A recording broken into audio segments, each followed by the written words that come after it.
Hello students, कैसे हो आप सभी। उम्मीद करता हूँ मस्त होंगे, ज़बरदस्त होंगे। और साथ ही में आपकी जो प्रिपरेशन चल रही है वो बहुत ही मस्त चल रही होगी और बहुत ज़बरदस्त आप तैयारी कर रहे होंगे। आपका सबका टारगेट है बहुत अच्छी अच्छी यूनिवर्सिटीज़ में जाना और बहुत अच्छी रैंक लाना। जैसा कि अपने माँ शारदे में पिछली बार जो स्टूडेंट्स थे वो बहुत अच्छी रैंक ला पाए, ज़्यादा टॉप नहीं किए लेकिन बहुत अच्छी रैंक 15वीं रैंक ऑल राजस्थान में बहुत बड़ी बात होती है बेटा। सीयूटी में बहुत अच्छी रैंक लेकर के आए, बहुत अच्छी अच्छी जगह गए। इसी प्रकार अब की बारी बहुत सारे बच्चे बहुत शानदार तरीके से तैयारी कर रहे हैं, गाइडेंस भी समय समय पर ले रहे हैं। बात करता हूँ आज मैं किस पर्पज से आया हूँ। अब की बार जो आपका ड्रीम्स था वो बहुत जल्दी पूरा होने वाला है। इस बार की जैसे आपको इंतज़ार नहीं करना पड़ेगा। एनटीए अब बहुत समझदार हो गया, बहुत तेज़ी से काम करने लग गया। और मैं एनटीए को बहुत बहुत धन्यवाद देना चाहता हूँ कि भाई आप इतना जल्दी काम करवा रहे हो कि अब की बार है ना, जो बच्चों को इंतज़ार बिल्कुल भी नहीं करना पड़ेगा। और सुना है कि इंतज़ार की जो घड़ियाँ है वो बहुत ही लंबी होती है। जैसा कि आप भी अगर किसी का इंतज़ार करते हो और भाई वो इंतज़ार की घड़ियाँ बिल्कुल ख़त्म ही नहीं होती, 1 घंटा भी 1 दिन के बराबर लगता है। बात करता हूँ सीयूटी की, जो 2026 में सीयूटी लगने वाली है उसकी। कब तो इसका फॉर्म फिल होगा, कब इसकी लास्ट डेट होगी, कब इसकी अपने को एग्ज़ाम लगेगी, कब रिजल्ट आएगा, ये सारी की सारी इन्फॉर्मेशन और बिल्कुल सटीक आपको माँ शारदे चैनल पे मिलने वाली है। अगर आपको ये वीडियो अच्छा लगे तो अपने एग्रीकल्चर के जितने भी जो दोस्त हैं उन्हें आप शेयर करो। और अगर आप चैनल पे नए हो तो आप उसे सब्सक्राइब करो। और बातचीत करते हैं आज नए सिरे से कि क्या होने वाला है अब की बार, कैसे चलने वाला है जेट 2026 या सीयूटी 2026, और आखिरकार अब की बार रिजल्ट किसका होने वाला है। तो मैं बता दूं कि अब की बार टॉप माँ शारदे ही करने वाली है, मुझे विश्वास है बच्चों पे और जो यहाँ पर बैठे हैं और इनके ऊपर, चाहे वो ऑनलाइन हो चाहे ऑफलाइन हो, लेकिन टॉप केवल माँ शारदे से होगा। चलो बात करते हैं अपन इधर कि सीयूटी 2026 की चर्चा करते हैं और इनकी सारी की सारी जो डिटेल्स है इसके बारे में बातचीत करते हैं। कौन तो इसे दे सकता है, कौन क्या कर सकता है। देखो सबसे पहले कि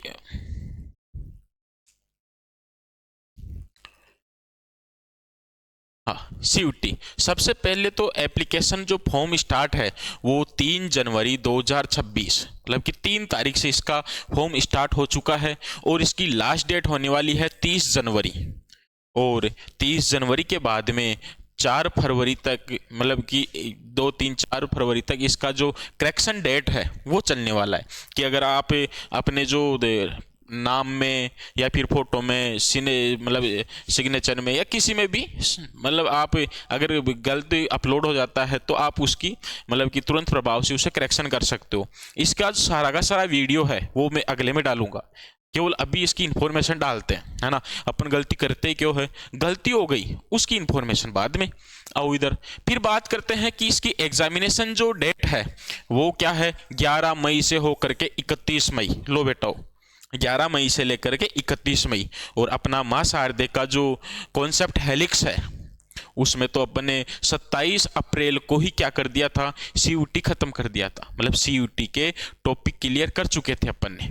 कब, 27 अप्रैल के पहले पहले, 27 अप्रैल के पहले पहले। तो आप अगर इस समय घर बैठ करके अगर आप तैयारी कर रहे हो या फिर आप कहीं तैयारी कर रहे हो तो माँ शारदे अगर कहीं दूसरी जगह हो अदर, तो माँ शारदे का ऐप डाउनलोड करो और वहाँ जा कर के आप जो अपनी टेस्ट सीरीज है वो परचेज कर लो और टेस्ट सीरीज के हिसाब से आप टेस्ट दो, बहुत अच्छा रिजल्ट आने वाला है। क्योंकि पिछली बार भी काफ़ी अच्छा रिजल्ट रहा था। अच्छा, अगर यहाँ कोई आसपास नज़दीक है तो आप ऑफलाइन भी क्या कर सकते हो, टेस्ट सीरीज ज्वाइन कर सकते हो और बिल्कुल निःशुल्क है। ऑफलाइन बिल्कुल निःशुल्क है, ऑनलाइन है तो उसका जो भी है वो आप देना होगा। ठीक है, बातचीत करते हैं कि इसकी जो एग्ज़ाम डेट है वो 11 मई से 31 मई बहुत जल्दी होने वाली है। तो शानदार तरीके से आप तैयारी करो, ज़बरदस्त तैयारी करो, और बहुत अच्छा आपको रिजल्ट मिलने वाला है। और अच्छा, जनवरी में ही फॉर्म भर रहा है, तो जनवरी में आप तरीके से फॉर्म भरो जल्दी, लास्ट डेट का इंतज़ार नहीं करें। क्यों, बहुत सारे बच्चे हैं जो वो बार बार में कॉल करते हैं कि सर लास्ट डेट कब है। बेटा लास्ट डेट क्यों पूछते हो आप तो 1-2 दिन 5 दिन 10 दिन में क्या कर दो, फॉर्म फिल कर दो। लेकिन सर फॉर्म फिल करेंगे कैसे, हमें क्या पता रहेगा कि क्या क्या डॉक्यूमेंट चाहिए। आओ बातचीत करते हैं। सबसे पहले बात करते हैं कि अपने घर वालों से पैसे भी लेने हैं तो कितने क्या लेना है। फीस स्ट्रक्चर कि भाई अगर आप जनरल से बिलोंग करते हो तो आपको 1,000 रुपये लगेंगे 3 सब्जेक्ट के, और 3 सब्जेक्ट आप क्या कर सकते हो, चूज कर सकते हो, और वो भी जो आप 12th क्लास में भर रहे हो, या कोई भी कर सकते हो। कि मान लो जैसे आप PCB कर दिया, या फिर ABC कर दिया, या फिर क्या हो गया PCM हो गया, ये करना है, ठीक।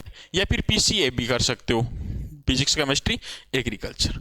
अगर आप इन 3 सब्जेक्ट के अलावा कोई अदर सब्जेक्ट, कंपलसरी सब्जेक्ट आप चूज कर रहे हो, तो आप क्या कर सकते हो, 400 रुपये पर सब्जेक्ट के हिसाब से क्या लगेंगे, आपको पैसे लगेंगे, ठीक है। और मैक्सिमम आप 5 सब्जेक्ट क्या कर सकते हो, चूज कर सकते हो। आओ इधर, ओबीसी या फिर EWS, उसमें 900 रुपये लगने वाले हैं आपके 3 सब्जेक्ट के, और 375 रुपये पर सब्जेक्ट के हिसाब से क्या लगेंगे, अलग से चार्ज लगेगा 2 सब्जेक्ट का। ST SC या फिर इससे कर रहे हो तो 800 रुपये लगेंगे। अगर आप अदर सब्जेक्ट कर रहे हो ऐड तो 350 रुपये लगेंगे। अगर आप सेंटर क्या है, आउटसाइड इंडिया, मतलब इंडिया से कुछ हो, तो इंडिया से बाहर हो तो क्या है, 4500 रुपये लगेगा, और पर सब्जेक्ट क्या लगेगा, 1800 रुपये। मतलब कि अगर आप इंडिया से भी बाहर हो तो यह है। बाकी इंडिया से बाहर तो अपने चैनल को कोई नहीं देखता है। और भाई ये पेमेंट मोड ऐसे नहीं कि आप जेब में पैसे लेकर के और बोला कि लो, ऐसे नहीं हो सकता। आपको ये ऑनलाइन पैसे डिपॉजिट होंगे। ओनली क्या है, online payment mode, only online है। Debit card, credit card, net banking या फिर UPI ये भी स्वीकार करता है भाई। NTA आपका ऑनलाइन किसी भी रूप में कर सकता है, लेकिन कैश किसी भी तरीके से नहीं कर सकता, ठीक है। यहां तक आई बात समझ में। आओ आगे फिर बात करते हैं एजुकेशन क्वालिफिकेशन, और ये क्या है, 12th पास। और 12th के मतलब पास कर सकते हो, और किसी भी, कोई जैसे CBSE से है, कोई RBSE से है, तो किसी कोई अदर बोर्ड से है। मतलब बोर्ड कोई मैटर नहीं करता, आप किसी भी से भी करो, लेकिन आप क्या करो, 12th पास। ऐसे नहीं कि सर अभी तो हमारा जनवरी में फॉर्म फिल हो रहा है, हम 12th पास तो बाद में करेंगे। हाँ तो कोई इश्यू नहीं, जब रिजल्ट आएगा तो उसका अपडेट अपने हो जाएगा। अभी अपेयरिंग में डालेंगे अपन 12th क्लास का, जो अभी जो रनिंग स्टूडेंट है, तो वो क्या करेंगे कि अभी जो ऑप्शन आएगा पास आउट या फिर अपेयरिंग, तो आप वहाँ पर अपेयरिंग चूज कर सकते हो कि अभी अध्ययनरत स्टूडेंट है, और उसके रोल नंबर भरे जाएंगे, ठीक है। यहाँ तक क्लियर। चलो आगे बातचीत करते हैं। No age limit for CUT UG 2 कितना है, 2026। मतलब बात ऐसी है कि कोई एज लिमिट नहीं है, लेकिन मैं आपको बता दूं कुछ यूनिवर्सिटीज है जो एज लिमिट रखती है। सभी यूनिवर्सिटीज तो नहीं रखती, लेकिन कुछ यूनिवर्सिटी है वो क्या करती है, एज लिमिट रखती है। तो उन कोई खैर 2-4-5 यूनिवर्सिटी है, बाकी कोई यूनिवर्सिटी एज लिमिट नहीं रखती। अच्छा, बात करते हैं कि भाई साहब जो एज रिलैक्सेशन है तो वो गवर्नमेंट के रूल के हिसाब से होगा कि कोई 25 साल का है, कोई 28 साल का है, तो उस जो छूट है वो गवर्नमेंट के अनुसार होगी, ठीक है। यूनिवर्सिटी कुछ डिसाइड नहीं करेगी। अच्छा जी, बात करते हैं कि भाई साहब OBC category applicable only for candidates under OBC। अच्छा, मतलब बात है कि जो OBC वाले जो कैंडिडेट है ना, तो उनके पास में सेंट्रल लेवल का OBC सर्टिफिकेट होना चाहिए, कोई मतलब क्या है, एलिजिबल है। और ऐसे नहीं कि मैं OBC का हूँ, मेरे पास में सेंट्रल लेवल का तो नहीं है, मेरे पास में मतलब राजस्थान लेवल का है। जैसे गुज्जर है, गुज्जर जाति राजस्थान में MBC में आती है, और सेंटर में जाती किस में आती है, OBC में आती है। तो मतलब OBC में क्या है कि सेंट्रल लेवल का जो सर्टिफिकेट है वो होना जरूरी है। और अपने देसी भाषा में बोले ना तो बहुत सारे बच्चे मतलब कंफ्यूज होते हैं। तो मैं बता दूं आपको, जो इंग्लिश में जो बना हुआ है ना वो चाहिए, समझ गए? अच्छा जी। और भाई साहब और किसके लिए एक चाहिए कि जो ओबीसी जो कैंडिडेट है इनके लिए चाहिए। बात करते हैं आगे क्या। अच्छा, आगे बात करते हैं कि और क्या क्या चाहिए सर। और आपको 10th की मार्कशीट चाहिए, ठीक है, 10th की मार्कशीट। अच्छा जी, और क्या चाहिए? 12th के रोल नंबर चाहिए, 12th के रोल नंबर चाहिए। और क्या चाहिए? आपके साइन चाहिए। और क्या चाहिए? फोटो चाहिए। और क्या चाहिए? आपके थंब थंब प्रिंट चाहिए। और क्या चाहिए? और आपका मोबाइल नंबर है वो चाहिए, वो भी कितने? 2 एक्टिवेट होने चाहिए, ओटीपी आएगा। और क्या चाहिए? आपकी ईमेल चाहिए। और क्या चाहिए? ईमेल चाहिए। और क्या चाहिए सर इसके अलावा? आपको 12वीं क्लास के क्या चाहिए? रोल नंबर चाहिए। क्या चाहिए? रोल नंबर जो आपका आ चुका। और सुनो, अगर कोई ओबीसी से है तो उसका सेंट्रल लेवल का सर्टिफिकेट चाहिए। कोई जर्नल से है कोई जर्नल से है तो उसका भी सेंट्रल लेवल का क्या चाहिए? सर्टिफिकेट चाहिए। क्योंकि एसटी एससी का तो सर्टिफिकेट केवल एक ही बनता है, अपने राजस्थान में भी और बाहर भी वही चल जाता है। लेकिन अपने ओबीसी का क्या होता है, यहाँ कुछ अलग बनता है, बाहर कुछ अलग बनता है, मतलब राजस्थान के। और जैसे इसी प्रकार ईडब्ल्यूएस है तो उसका भी थोड़ा, ईडब्ल्यूएस का भी एक ही है, ये केवल ओबीसी का है, ठीक है। और इसी के साथ में और आगे आगे जो है सिलेबस की बात करते हैं। सिलेबस जितना भी रहने वाला है, सिलेबस वो सारा का सारा अकॉर्डिंग 12th क्लास कि जो आपने 12th क्लास में पढ़ा।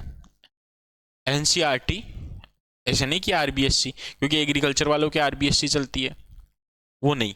एनसीईआरटी बायोलॉजी, केमिस्ट्री और एग्रीकल्चर, एग्रीकल्चर के कुछ सिलेबस है तो टॉपिक्स है वो बता देंगे हम आपको। मतलब आप एनसीईआरटी 12th क्लास ये पढ़ना है आपको। अच्छा, और क्या करना है सर हमें? और कुछ भी नहीं, प्रत्येक सब्जेक्ट के 50 क्वेश्चन आने वाले हैं। कितने क्वेश्चन आएंगे? 50 क्वेश्चन। इन 50 क्वेश्चन का प्रत्येक का 5 नंबर होगा, ठीक है। प्रत्येक का कितना होगा? 5 नंबर होगा। और इनका अगर देखा जाए तो 250 का क्या हो गया? अपना एक पेपर हो गया। और 3 सब्जेक्ट का कितना हो गया? 750 नंबर। कितना हो गया? 750 नंबर। यही इन्फॉर्मेशन है आज के लिए। पहले आप फॉर्म फिल करो, और आगे की इन्फॉर्मेशन है वो मैं आपके पास आपसे लगातार मैं कनेक्ट रहूँगा। और लगातार जो सीयूटी की, जो एनटी की, जो जितनी भी जो इन्फॉर्मेशन है मैं आपसे साझा करूँगा। आज के लिए इतना ही काफ़ी। जय हिंद, जय मां शारदे।